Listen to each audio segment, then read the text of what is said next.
we're less than 24 hours away from President Trump's August 1st trade deal deadline. The president is speaking with leaders of multiple countries today in an effort to get those final deals done. Mr. Trump vowed to secure 90 deals in 90 days, but as of now, the administration has fallen short of that goal. Several countries have reached trade deals, while others are facing tariff rates of up to 50%. Let's bring in CBS News White House reporter Willie James Inman for more on this. Willie, thanks for joining us. It's really the final countdown. You've had a few countries secure trade deals this week. Will we see any more last-minute agreements coming through? Hey there, Jolene. Good to see you. Well, the press secretary alluded to that just moments ago when she spoke with reporters here at the White House during that briefing. She mentioned that President Trump has been engaging with foreign leaders and that he could potentially announce something with another foreign leader in terms of those deals. We, of course, have seen several countries in recent days.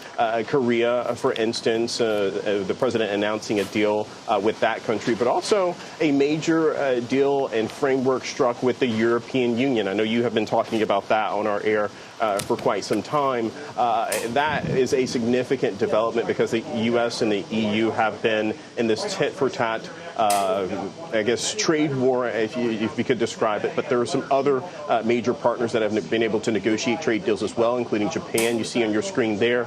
But Mexico is still elusive with Canada and Mexico, those two nations.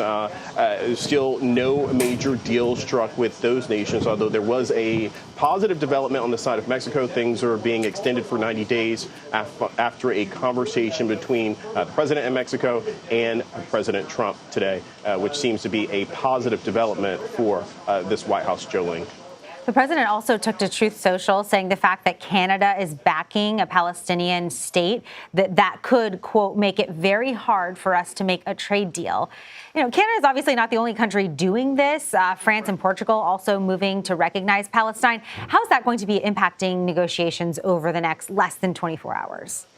Yeah, and I'm glad you pointed that out because the president has still negotiated those deals with the EU. You had him sitting down with Keir Starmer, the British Prime Minister, and the UK has moved to do the same thing as well in terms of recognizing Palestine as a state. But nonetheless, the president seems to be picking a fight with Canada. This isn't the first time that the president has picked a fight with Canada.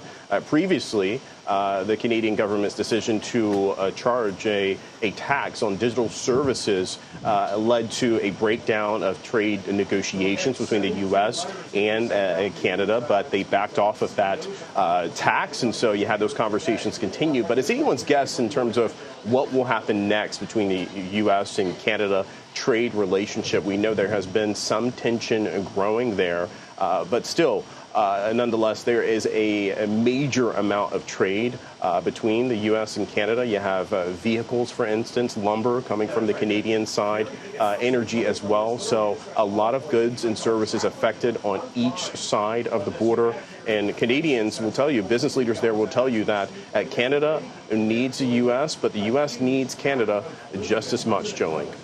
Well, Willie James, I want to know, President Trump is also quite busy today lashing out at Federal Reserve Chairman Jerome Powell over the central bank's decision to hold interest rates steady for the fifth time this year. He posted on Truth Social accusing Powell of, in part, being, quote, too angry, too stupid, and too political to have the job of Fed Chair.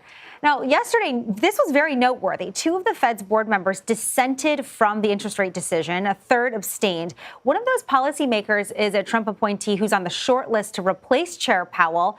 Powell, by the way, also appointed by President Trump. But this would happen next year when Powell's term is up. And it's, raising concerns over Trump's influence over the independent central bank. What more do you know about where things stand between the Fed and the White House right now? Yeah, I'm glad you broke all of that down, Jolene, because I know you're an expert on not only the Fed, but the economy as a whole. And part of the focus for President Trump has been to urge the Fed chairman, who is independent, along with the Board of Governors, to lower those interest rates. We saw them in that picture you see there. There was some video with it as well, where he essentially joked about it, lowering those rates as they walked off to the side, into the sunset, so to speak. But the president has still continued to bring up that pressure on Jerome Powell to compel him to lower those interest rates. We saw yesterday, this isn't what the president would have wanted, for rates to stay steady, stay the same. It's anyone's guess in terms of what happens at the next Fed meeting, but President Trump has consistently been on the forefront criticizing Powell, urging him to lower those rates, but other White House officials have been as well. So it's perhaps no surprise to see that Truth Social post that we saw there, Jolene. Well, we're tracking the CME Fed Watch tool, and we do have higher expectations of a rate cut come September, but we'll see what happens. Willie James Inman at the White House, thank you.